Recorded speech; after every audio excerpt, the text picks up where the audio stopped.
अस्सलाम वालेकुम। Investigations and data journalism से मैं हूं शहबाज अकमल जंदरान और आप देख रहे हैं शहबाज अकमल जंदरान यूट्यूब चैनल।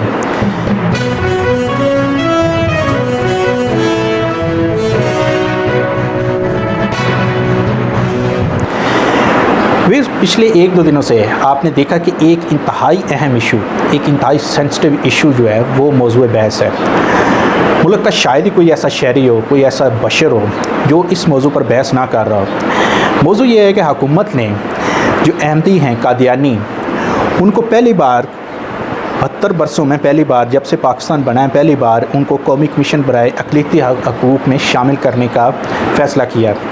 और इस सिलसिले में वज़ीर-ए-आज़म पाकिस्तान की तरफ से बाकायदा एक इंस्ट्रक्शंस भी जारी हुई हैं कि अक़लीतों को इस कमीशन में शामिल किया जाए। वज़ीर-ए-आज़म के इस ऐलान के बाद एक पूरा एक सोशल मीडिया पे एक तूफ़ान मचा हुआ है, हर जगह पे एक बहुत ज़्यादा इस पे हो रही है कि ये ऐसा कैसे कर दिया। कुछ लोग हैं जो इस फ़ैसले के हामी हैं और कुछ लोग हैं जो इस फ़ैसले से नाखुश हैं। जो हामी हैं वो ये नहीं है कि वो खुदा न खासा वो कादियानी हैं, वो भी मुसलमान हैं, लेकिन वो इसको एक दूसरे एंगल से देख रहे हैं। वो इस एंगल से देख रहे हैं कि पहली दफ़ा कादियानी, मैं आपको बताता चलूँ कि कादियानी जो है वो खुद को मुसलमान समझते हैं, बल्कि हमें मुसलमानों को वो काफिर समझते हैं। वो कहते हैं कि हम मुसलमान हैं और जो मुसलमान हैं एक्चुअली वो काफिर हैं। तो वो पहली दफ़ा ऐसा होगा कि वो ख़ुद को अक़लियत तस्वर करेंगे, वो नॉन मुस्लिम खुद को तस्वर करेंगे। इसलिए वो जो दूसरे जो एक सेक्टर है वो खुश है कि ये कादियानियों ने पहली दफ़ा 72 बरसों में पहली दफ़ा ये खुद को चलें तस्लीम तो किया है कि वो गैर मुस्लिम हैं, इसलिए वो खुश हैं।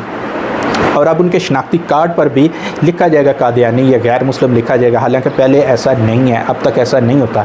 लेकिन दूसरी तरफ जो लोग हैं जो इस फैसले से नाखुश हैं, उनका ये कहना है कि कादियानियों को अगर हमने ऐसा शामिल कर लिया तो वो खुलकर अपने जो मज़हब है उसकी तरवीज करेंगे, उसकी तबलीग करेंगे, उसकी इशाअत करेंगे, वो खुल के वो अपनी इबादत गाहें बनाएंगे। हालांकि अभी हमारे जो कवानीन है, हमारे आइन और कानून उनको ना तो मस्जिद बनाने की इजाज़त देता है, इबादत गाह बनाने की इजाज़त देता है, ना ही उन्हें नमाज़ पढ़ने की इजाज़त देता है, ना ही हमारा उन्हें जो कानून है और हमारा जो आइन है वो उन्हें अजान देने की इजाज़त देता है, ना ही नमाज़ पढ़ने की इजाज़त देता है।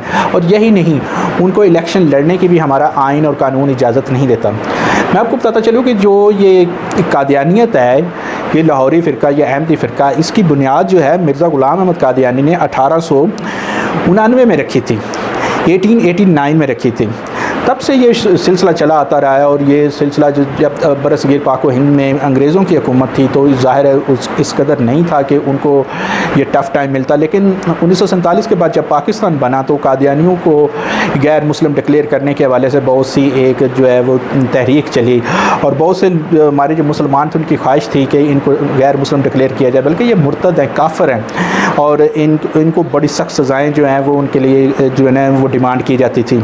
आखिरकार जो है 7 सितंबर 1974 को जब साबिक़ वज़ीर-ए-आज़म ज़ुल्फ़िकार अली भुट्टो की हुकूमत थी तो ये जो है फ़ैसला ये होता है कि कादियानी जो हैं वो गैर मुस्लिम हैं और इसको बाकायदा तौर पर हमारे कॉन्स्टिट्यूशन में इसका शामिल कर लिया जाता है। मैं आपको बताता चलूँ कि कॉन्स्टिट्यूशन का आर्टिकल है 260 है। 260 ए कहता है कि मुसलमान वो है, ये 260 ए मुसलमान की तारीफ़ करता है। मुसलमान वो है जो एक अल्लाह को मानता है, इससे ज़्यादा वो किसी को नहीं मानता, देवता नहीं उसके है, उसके कोई भगवान नहीं है जैसे हिंदुओं के हैं, एक अल्लाह को मानता है और हजूर पाक सल्लल्लाहु अलैहि वसल्लम को आखिरी नबी मानता है। अगर ऐसा कोई बंदा है तो वो मुसलमान है, अगर ऐसा नहीं है तो वो मुसलमान नहीं है। इसी तरह 260 बी में गैर मुस्लिम की तारीफ़ की गई है। गैर मुस्लिम कौन से हैं? गैर मुस्लिम हर वो बंदा है जो ईसाई है, क्रिश्चियन है और इसी तरह हिंदू है, सिख है या वो बुद्धिस्ट है। और इसके बाद ये है कि जो पारसी हैं या अहमदी या लाहौरी, ये कॉन्स्टिट्यूशन में लिखा है कि अहमदी या लाहौरी जो हैं ये गैर मुस्लिम हैं। अब आते हैं इस तरफ कि ये जो इशू बना है ये है क्या और ये जो कौमी कमीशन बराए अक़लीती हकूक़ है ये क्या चीज़ है।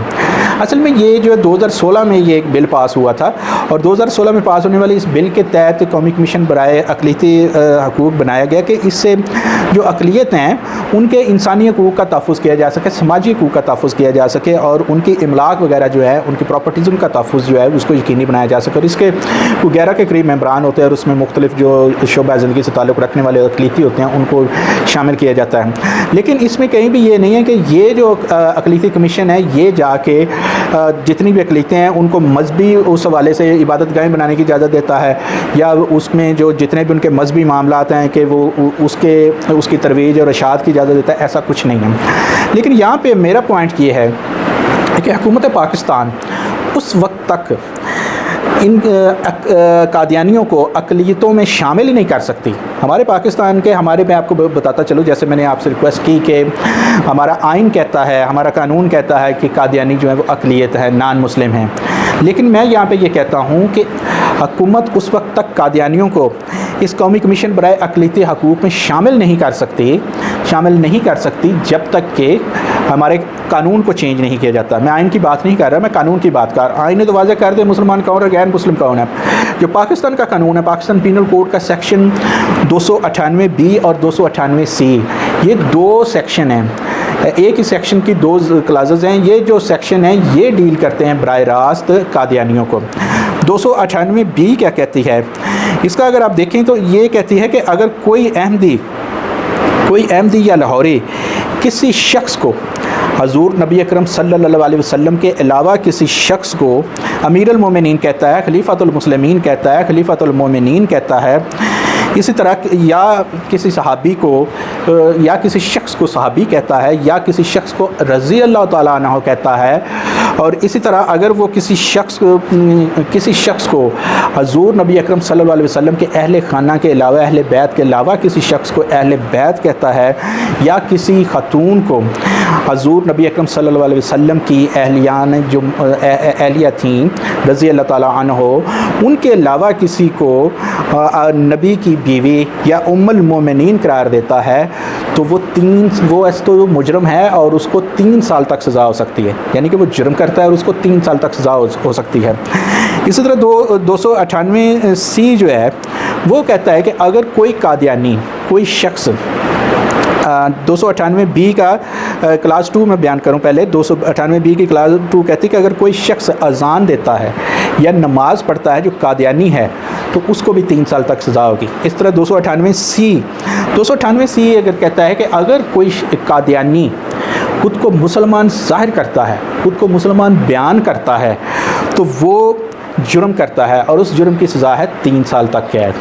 तो यहाँ पर ये बात वाज़ेह हो जाती है कि कादियानी ना तो अपने मज़हब की तरवीज कर सकता है, ना वो नमाज़ पढ़ सकता है, ना वो अज़ान दे सकता है, और ना ही वो किसी को हज़ूर पाक सल्लल्लाहु अलैहि वसल्लम के अलावा किसी को अमीरुल मोमिनीन खलीफातुल मुस्लिमीन या उनके अहले बैत के अलावा किसी को अहले बैत, या उनके सहाबियों के अलावा किसी को सहाबी, या उनकी अहलिया के अलावा किसी को उम्मुल मोमिनीन करार दे सकता है, नहीं दे सकता।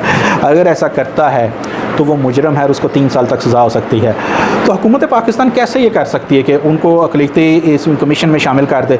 जब अक़लीती कमीशन में शामिल करेंगे कादियानियों को शामिल करेंगे तो वो क्या करेंगे? वो अपनी अज़ान भी दे लेंगे, वो अपनी नमाज भी पढ़ेंगे और ये सारे मामलात करेंगे, और ये सारे मामलात तो कानून उन्हें मना करता है। तो कादियानी किसी सूरत अक़लीती कमीशन में शामिल नहीं हो सकते एज़ ए कादियानी। बल्कि हमारे यहाँ पे तो आप ये कह सकते हैं कि कोई शख्स खुद को कादियानी कह के ना नमाज़ पढ़ सकता है, ना या रोज़ा रख सकता है, ना ही वो इस तरह का मस्जिद बना सकता है, ना ही कोई इबादतगाह बना सकता है, और ना ही खुद को वो मुसलमान कह सकता है।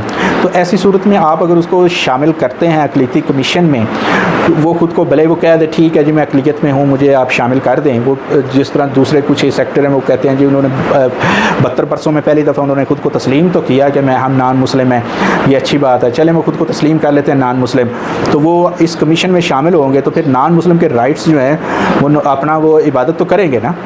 तो लेकिन ये इबादत वो उसी वक्त कर सकते हैं, यहाँ पर उसी वक्त कर सकते हैं जब इस कानून में तब्दीली आएगी। पाकिस्तान पीनल कोड के सेक्शन 298B और 298C को तब्दील किया जाएगा, और मेरे ख्याल में पाकिस्तान की कोई असम्बली कादियानियों के हवाले से ऐसा नरम गोशा नहीं रखती और ना ही रखना चाहिए। तो ये थी मेरी आज की स्टोरी, उम्मीद है आपको पसंद आई होगी। इस तरह की मज़ीद स्टोरीज़ के लिए आप मेरे चैनल को लाइक और सब्सक्राइब कर सकते हैं, और बेल आइकन का बटन दबा दें ताकि आपको मेरी आने वाली हर नई वीडियो बर वक्त मिलती रहे। इजाज़त दीजिए, अल्लाह हाफ़िज़।